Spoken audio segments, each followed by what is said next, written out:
I've decided to take this chapter pretty slow because I am introducing a lot of new information that has not been previously discussed elsewhere. So we're going to go through the first and second campaigns tonight. I do have another slideshow for you guys, but we're going to take it very slowly. We're not going to go as far as what I had on the schedule that I have posted on the Yahweh Exists page on Facebook. We're actually going to slow it a little bit and we'll eventually catch up, but I just want to cover it in detail. So anyways, I hope everyone had a great week. It is fantastic to be back with you guys. I enjoyed this time together with y'all very much. So we are going to go ahead. Let me go ahead and screen share this. So let me know when you guys see it. All right, let me see what else I need to do here. My system is going kind of slow.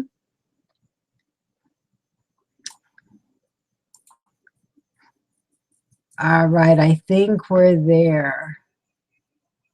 Uh-oh, I hear a little boy coming crying to mommy, so it'll be just a minute. Just a second. Hold on.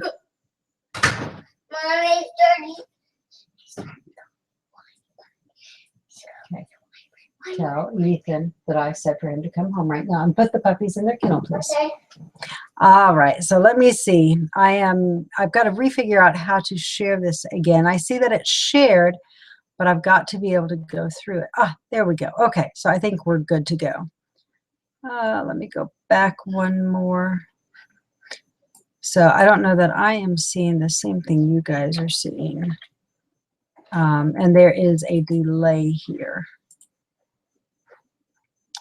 So let me see if I can get back to the original page and we will be good. So anyways, I was in Texas for the last week with my family. We had a fabulous time. I was back in March, but it was great it's always great to be back home again. So what I wanted to do with this class was kind of catch up where we ended off last week since we took a week off. If you will remember right, that the Hittite Empire had taken possession of all of this area that you see here in purple. And let me see, do you guys see my mouse? Oh, you guys aren't seeing a thing. Okay, this must not be sharing. Let me try this again. Let's see, let me go to screen share. Okay, for some reason it is not showing, so let me go get it again. I'm not sure why it isn't. Okay, it was up and it isn't any longer. Okay, thank you, Cindy. I'm not sure what happened. Let me go stop it and restart it, so that way hopefully it should share again. Okay.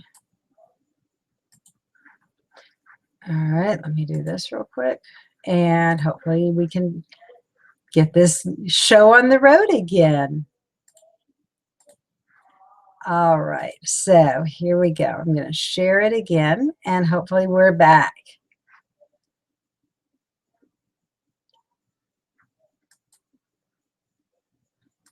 All right, I'm sharing it. Okay. Says that I am sharing it. So I have noticed that it does take a little bit of time from when I do it versus what you guys see. All right, great. So we are just doing, like I said, the first and second campaigns. The Hittite Empire, and I think you can see my mouse now. And I'm just recapping again simply because we did take a week off. So the Hittite Empire had conquered all the way down to Bablos, and it had provided a protective barrier for Israel as they came into the land of Canaan. You had the Hurrians who moved into this area, prevented both Assyria and Babylon from really coming into this territory any further. Also prevented other tribes from coming to this territory. Now, what's fascinating that we find from the scriptural perspective is that the Hittites actually came into Canaan and they destroyed a lot of northern cities that later the tribes, especially the northern tribes such as Dan and Asher and Zebulon, would take possession of in later, in about 100 years' time. They would begin to migrate into those areas and they would begin to colonize those territories, the allotment of land that had been divided to them. Hattusilus I was, and he is right here on your left. He's presenting a libation to the god.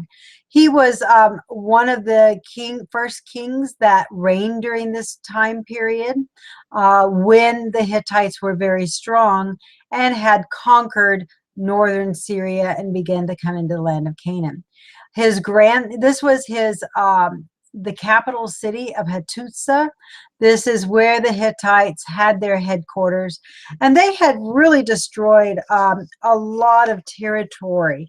They had destroyed Aleppo and really conquered Turkey and the entire region and spread south, again, to prevent any other entities from coming into this region, and it provided a protection for Israel as they came into the land, began to colonize the land, and they really faced no outside threats, which was absolutely amazing. You really don't have this in later time periods when you begin to have the Philistines who come into Canaan after Ramses III. When they began to migrate throughout the Aegean and they began to rob and conquer later on. So this was a protective bubble that lasted for about 150, 200 years for Israel to come into the land, to basically set up shop, establish themselves on the land so that they could colonize, not just colonize, but also so that they could protect, have a large enough populace so that they could protect themselves against an invading enemy. One thing that you hear when we have discussions regarding the Canaan Conquest, you know, is some hyperbole within the book of Joshua and even Judges, where it states that Jehovah allowed Israel to conquer the entire land of Canaan. And that is partially true. You see, if you look on page, let me go back and give you the page number here. If you look on page, hold on just a moment. And if I sound a little tired, we got in at midnight last night, so I am running off of a little energy here. We had a great time at my mom's, but there comes a point in time where you are ready for the Shabbat and you are ready for the weekend, and this is one of those weeks. So on page 518, you have a list of cities that Israel destroyed. And as I mentioned before, of 336 cities, known archaeological sites, 224 of them were completely destroyed. Now, some of them, like Hazor, Megiddo, Bet-Shan, they rebuilt a short time later. So even though there was a gap in occupation, they were reoccupied. Sometimes they were occupied by the Israelites, sometimes by the Egyptians, and sometimes, such as Hazor and Megiddo, they were reoccupied by the Canaanites themselves. So you find that what God actually tells Israel, he tells them that he will not chase the entire inhabitants out of the land of Canaan all at once, but he says he'll do it little by little, so that the beasts of the field are not increased above you. So we saw also last time that the idea that God would send a hornet that would drive the people out of the land. We also had discussed how hornets or bees are often symbolic of foreign and invading armies. Assyria is referred to as a bee, and so is Egypt. So you have this symbolism used throughout Scripture to describe invading and kind of pesky foreign nations. Now, with this driving out of the people, of the natives of Canaan, it is little by little. just, within each generation, a new territory, new cities are gained and occupied by Israel so that the land does not fall into total disuse, so that it just becomes multiplied against Israel. Now, archaeologically, we find something that is a very similar story. Israel Finkelstein, who is probably the most noted critic of this time period and of the Canaan conquest, this is what he states in the Bible Unearthed. He says, transformation was not sudden in every place. The archaeological evidence indicates that the destruction of Canaan society was a relatively long and gradual process. And this is actually what we find the book of Judges totally supports. You find that Israel came in, they possessed a territory from Jericho to Shechem and into the Judean highlands. This was really, and we'll see this in greater detail next class period. But you find that this was the territory that Israel possessed, that they colonized, and it was basically their base camp. And from here, they would go out, they would war in other territories, and as they were successful, they would migrate and inhabit outlying territories. So you find that this process continues for well over 200 years. It is not just an end-all with the Canaan conquest. It is something that really continues for about 150 years until we get to the Amarna period, which, as we will see in a couple classes, is a very important time period for Israel, and they're actually possessing and finally conquering of the land so that they really don't face outside opposition. So these are just a list of some of the sites where you have complete destruction versus partial destruction. Now, Hatzor, I have both complete and partial because it was rebuilt in a very quick period of time. Even though the destruction was complete, it was recolonized by Canaanites, rebuilt, and became a powerhouse once again. These other cities are partial gaps where Israel came in, they destroyed it, but then the Canaanites came back to the city, partly because Israel was such a small population, they really couldn't keep them out. They just simply didn't have enough troops to police the entire land of Canaan. So you had the Canaanites coming back to their cities and reestablishing them as they had been before. Now, the first conquest campaign lasted from 1508 until about 1478. The first conquest campaign really lasted for Joshua's entire lifetime, from the point that they entered Canaan.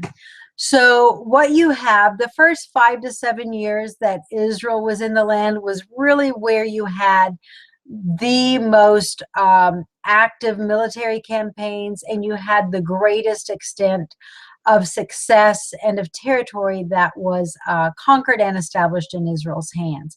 By about the time you get to 1500, Israel is wanting to settle down, they're wanting to enjoy their land, and so they are not actively campaigning as strongly as what they had before. And as we'll see before we close tonight, that the territory that remained at Joshua's death was extensive.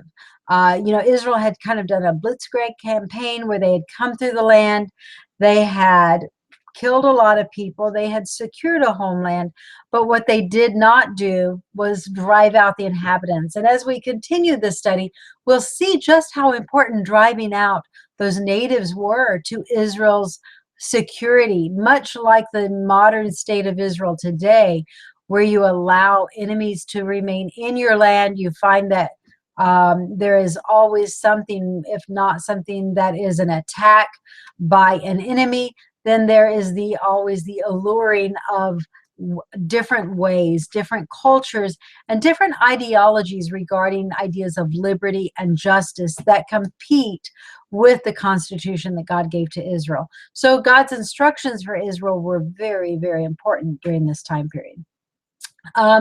During this time period, we saw that the Hittites, they had Hattusilis. On the Egyptian side, remember Amose, and this is Amose 1. had been Pharaoh of Egypt he came to the throne upon his brother's death around 1550 BCE. And I think yeah, the dates might be slightly off on this. I'm not quite sure. But he did rule until about 1516 BCE, when he was succeeded. Now, during this time period, Mose really had no interest in the land of Canaan. He had no interest in the Israelites. His main focus was on rebuilding Egypt from the destructions that the Hyksos had caused for Egypt for the past 200 years. He did attack Sharhuan, but that was mainly a defensive move to protect Egypt from any invading armies. He really did not care to conquer Canaan, to claim its resources, or to campaign in the region whatsoever. His main focus was on reestablishing Egypt as a viable and stable country once more. Now, he was succeeded by Amenhotep I, who really didn't have anything that remarkable about his reign. Now, during Amenhotep's reign, you did have the Nubian regions. These would have been the southern regions of Egypt, south of Memphis, south of Karnak. And these regions began to have uprisings. So during this period, his military focus was to the south. Again, this meant that he was not focused on Canaan. This again gave Israel ample time to go into the land, to cast out the natives without any molestation, without any interference from Egypt, because Egypt was occupied with other campaigns and other disputes that took them as far away from Canaan as possibly could at this time period. The next thing that we find, and I wanted to focus a little bit on this, because the commands that God gives to Israel are very, very important with the instructions to the land. And they're important not just anciently and in an ancient context, they are really important today in a modern context. And let's go ahead and read, I call this the effacement judgment. And this was God's command to Moses. He said, "Speak to the children of Israel and say to them, when you have passed over Jordan to the land of Canaan, there you shall drive out all the inhabitants of the land from before you, and destroy all their pictures, and destroy their molten images, and quite pluck down their high places. And you shall dispossess the inhabitants of the land, and you shall dwell therein. For I have given the land to you to possess it. And you shall divide the land by lot for an inheritance among your families. To the more give more, and to the less you shall give less." The concept here regarding dispossessing the natives and inhabiting the land, the entire concept here is national security, of establishing a homeland whereby you do not face enemies in your own land trying to dispossess you or trying to molest you in any way. So these instructions are very, very important, anciently as well as modernly. But beyond that, they really give you a pretty logical and a way of conquering a land for your own personal safety that really makes sense. You know, America did this, and this is one of the reasons why America has not faced any enemies within its own territory until probably about the last 10 to 15 years.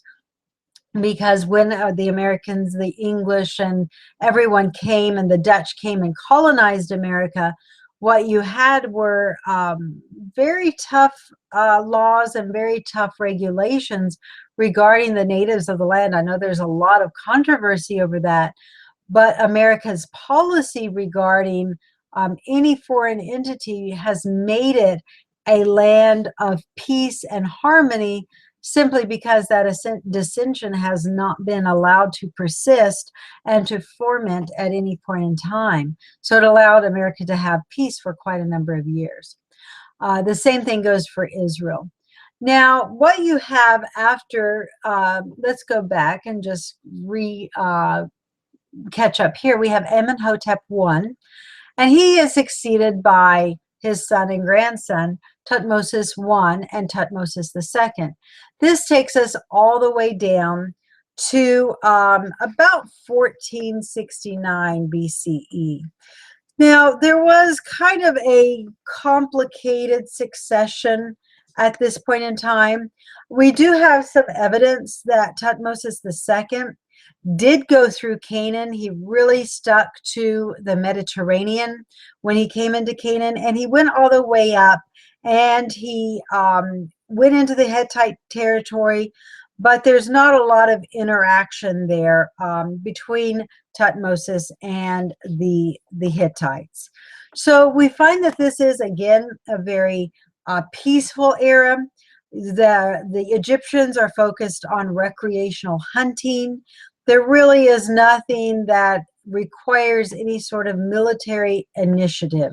Whatever Israel is doing within the land of Canaan, although they may have had a massive war when they first entered the land, when the first Mose had been king, they're really not molesting enough to cause Egypt to come into Canaan and to have to answer any disputes within the land. Egypt, again, is focused on reclaiming its own place in history and its own national security at this point in time. Now, just be aware that Tutmosis II is also the husband of this woman right here, Hatshepsut, who reigned 1463 to about 1441. And there are disputes regarding these dates. There are two main Egyptian dating systems. I have opted for the lower, and I also opt for some co-regency that shortens some of the reigns as well. So I do explain that in chapter 11. I'm not going to get into that detail tonight. But what you have is when Tutmosis II died, Hatshepsut comes to the throne, and she does not want to share the co-regency with the rightful heir of Tutmosis III, which would have been Tutmosis's son. So you find that she stylizes herself as the woman pharaoh. She takes on very masculine traits. She rules as pharaoh in the land. Her word is law. Now, in many ways, she was quite a blessing to Egypt. Hatshepsut was very much focused on international trade. She reestablished Egypt as the major trading entity along the Levant, especially with the territory of Greece and then into Mesopotamia.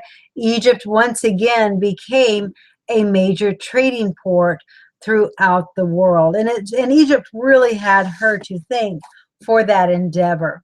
And she, being focused on trade, really had no interest whatsoever as far as war or coming into Canaan whatsoever. There were a few things in Nubia that she had to take care of. She did go south. So that really occupied her time and her interest. Now, next time we're going to look at Tutmosis III, who was the young son that she was co-regent with.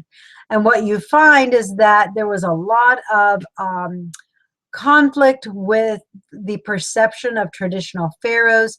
It appears that both Tutmosis and his son, Amenhotep III, they both effaced Hatshepsut's memorabilia after her death. So there was a lot of tension there between Hatshepsut's hold of power to the throne and the tension between her and Tutmosis. But again, what did this do for Israel? This really gave Israel a 60-year period to come into the land of Canaan and to establish herself without any threat whatsoever from Egypt. You could also see that during this time period that Egypt really would not have seen Israel any different than the native Canaanites during this time period. Now, the second conquest campaign for Israel lasted from about, with Joshua's death, from 1478 to about 1460 BCE, about 18 years. I also refer to this as Israel's first intermediate period because there is not a clear chronological record within the Torah for this time period. We are told that Israel had wandered 40 years in the wilderness. She came in. We are also given about a 5-year period for warring within the land of Canaan. But then the only other chronological marker that we have for this time period is the life of Joshua and Othniel, where Joshua lives to be about 118 years old, and then he is succeeded by his younger brother, or I'm sorry, by Caleb's younger brother, Othniel. So during this time period, it does coincide with the time frame from Amoseh to Hatshepsut. And again, it provided Israel every opportunity to sanctify the Torah, to walk in the Torah, and to do what was right, to establish the Constitution. But you know, Israel, one thing that you learn about Israel right away is that they are a very hard-hearted and stubborn nation, and they don't often listen and obey. Hold on just a moment. You need to turn that completely off, buddy. Thank you. All right. So what we find at the end of Joshua's life, and even at the end of the first intermediate period, is that there was a lot of territory left for Israel to conquer. So even though we had seen that there were 224 cities that had been conquered during the initial conquest campaign, again, some of those cities were re-inhabited. Some were not, but some were. And you find that there were reasons why that Israel really became her own worst enemy by pursuing policies that prevented her from succeeding in fully taking possession of the land.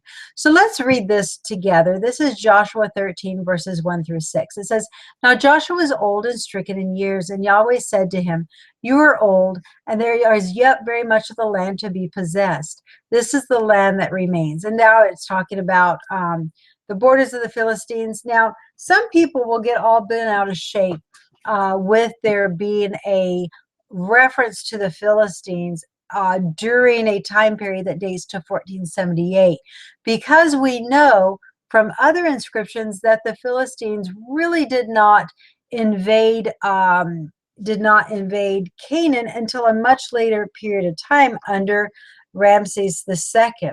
So, and that would have been roughly right around 14, I'm going off the top of my head here, right around 1190 is when you would have had the wave of Philistines. So this is about a 200-year discrepancy between the time that we know there was a Philistine invasion versus the record that we have in Joshua 13.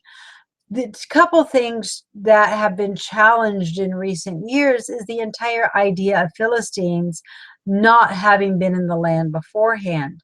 It is very possible that there had been prior Philistine settlements within the land of Canaan before you had the major wave with the famine under Ramses III.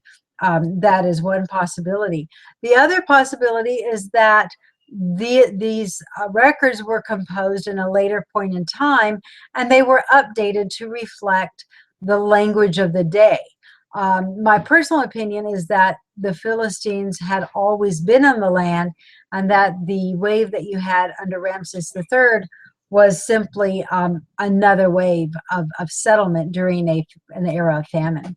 So this goes through all the borders that were left for Israel to inhabit. And notice that it says in verse 6, "All the inhabitants of the hill country from Lebanon unto Misropothaim to the Sidonians, them will I drive out before the children of Israel. Only divide you it by lot unto the Israelites for an inheritance as I have commanded you." Now notice the command here. God commands Israel to section off and to establish the tribal boundaries, we could call them the state lines between tribes, before the people had been driven out. This way, each family had their own personal stake in that particular territory and driving the people out of the land and securing that as an inheritance for their families. Now, the command in Numbers 33, 52 through 54 was fivefold. It was to drive out the inhabitants, to destroy their memorabilia, to divide the land, to dispossess the natives, and then to dwell in those place, and to dwell in their place. This again was very important because this was Israel's entire national security. Her freedom from being molested on the land really depended on them following these instructions. But what Israel actually did differed quite a bit from the command. And this is what we are told in Judges 1:28. This is what Israel actually did. It says, "Then it came to pass when Israel was strong that they put the Canaanites to tribute and did not utterly drive them out." Because Israel was greedy and they wanted the tribute, tribute is kind of like putting yourself in a government position and you receive all the taxation from those people around you. And when it's a form of tribute, it's usually pretty exorbitant. 50% of whatever grain is harvested, whatever is produced, you're going to get the lion's share of the produce that comes off the land. So Israel wanted this easy lifestyle. They wanted this, posh living where they could live off the fruit of other people's labor. But what they did not take into account was that they would not always be strong. They could not always dictate the victor's terms to the natives of the land. So then when the natives of the land, whether they were the Jebusites or the Moabites or the Philistines, as those tribes gained in strength, they had more abundant population, their greater populace. As they became a stronger territory, you find that the roles were reversed, and then Israel was placed into oppression. And then Israel had to pay tribute to the Canaanites, and they were never really free. Beyond this, Israel was never really free to establish the covenant, the constitution that established liberty throughout the land. It's very difficult to have a constitution where only some people in the land will observe it. When there has been a murder has been committed and the natives of the land have no desire to have a trial by jury or to have a system of law and order, but rather they want to have families go and seek justice for their slain family member for themselves. This really falls into chaos and into a very disruptive society, which you can easily see today throughout the ancient Near East. If you look at Iraq and Syria and even Iran, families have done this for the past couple hundred years, whether they're honor killings or whether they are just outright seeking justice for a family member. It just totally delves into anarchy, chaos, and there's no law and order in the land. So this was a consequence of Israel's policy to not drive out the natives of the land so that they could possess a homeland whereby they were not molested and they faced no internal security threats. So the last thing that I wanted to look today, and I am keeping class short tonight, partly because I am just totally bushed from my wonderful week with my family, but also too, I wanted to take it kind of slow as we got back into this study. So the three reasons for the Canaan Conquest, and this always tends to be a very controversial topic. Remember in Genesis 15 with the Promised Land Covenant that God had said that he would not give Abraham the land at that point in time. He said he would wait 430 years until the sins of the Amorites came to the full. When we begin to look at the Amarna period in Israel, which will be roughly around 1440 BCE, we're going to find that there's evidence of injustice in Canaan, oppression. We find in Leviticus 18:19 that there's references to immorality. And then we also find from the Amarna tablets that there's disease within the land of Canaan. All of this alludes to a social breakdown because of a lack of justice and because people are not following rules and they are oppressing. So for in God's eyes, according to scripture, this had meant that the Amorite sins had come to the full. They had fully departed from following him. Remember when Abraham had gone after Lot and had saved Sodom and Gomorrah. I'm sorry, not Sodom, yeah, Sodom and Gomorrah. Remember that Melchizedek, the Amorite king of Jerusalem or Salem at the time, was a priest to Elohim at that time. And so 430 years prior to Israel's conquest of Canaan, there existed a certain degree of righteousness within the Amorites. But 430 years later, by the time we get to 1508 and on to 1490, we find that their system of justice has failed. Their cults totally encourage nothing but immorality, and you have disease going rampant throughout the land. The other reason God gives for driving the Canaanites out of the land is that the Canaan's cults were destructive and alluring at the same time. If for those of you who have followed some of the issues with modern pornography and how that has hurt some families, and how men who look at pornography are more likely to engage in pedophilia, whether just looking or actually more actively. Studies show that it's more active, that people will actually act on what they see. Canaan's cults really kind of imbibed all that. They were very much sexual based in the way that you worship the gods, and it really benefited the priest who pretty much had a free ride out of this. So this was the other reason. The third reason was that much like America, Israel needed to establish a safe territory whereby they could have a homeland. They could follow a constitution. Israel could not have followed the Torah constitution in Egypt. They could not have followed it in Mesopotamia. They needed a free land, just as the Americans needed a free land to establish a constitution, a system of law, a system of justice, not a nation ruled by men, but a nation ruled by values and standards that would allow the nation to become strong and a nation full of righteousness. So these were the three major reasons for the conquest and the reasons why God gave Canaan to Israel. Now, the other reason that I did not list here is that remember also that Shem had been given a double portion of land from Noah. That double portion of land was passed on to Abraham, the firstborn son and the firstborn heir of Shem.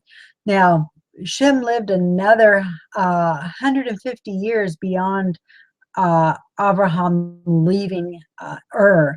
So he lived a very long life, but he still passed this down to Abraham, and he sent him away to claim this inheritance, this possession of land within the land of Canaan, something that Noah had taken away from him and given to Shem. So this was another reason why Abraham and his descendants had a right to the land, and they had a right to displace the native Canaanites. They were to seek their homeland elsewhere, whether it would be in Egypt or Turkey or someplace else. They were welcome to migrate and establish a new nation. It just simply would not be within Israel's territory. So this does conclude. I'm going to go ahead and switch it off sharing here. Let me go find my screen. All right. All right. Good to see you guys again. So this does conclude tonight's class. Do we have any questions or comments? I did keep it short tonight. Next week we will be uh, into it in greater detail. I will have more time to prepare for the class, seeing I will not be on vacation. We'll be back into the swing of things. But any questions or comments? Let me just say, we did have a gathering in Texas while I was there. It was absolutely wonderful. Made a lot of new friends and look forward to seeing them again in the near future. So, all right. Well, if there are no questions or comments tonight, I am going to shut down the class early. I know a lot of times we go over. This will be one of our shorter nights. And I hope to see each and every one of you at Roots of Faith 10:30 tomorrow morning here on YouTube. Y'all have a great evening and a wonderful Shabbat. Shabbat Shalom.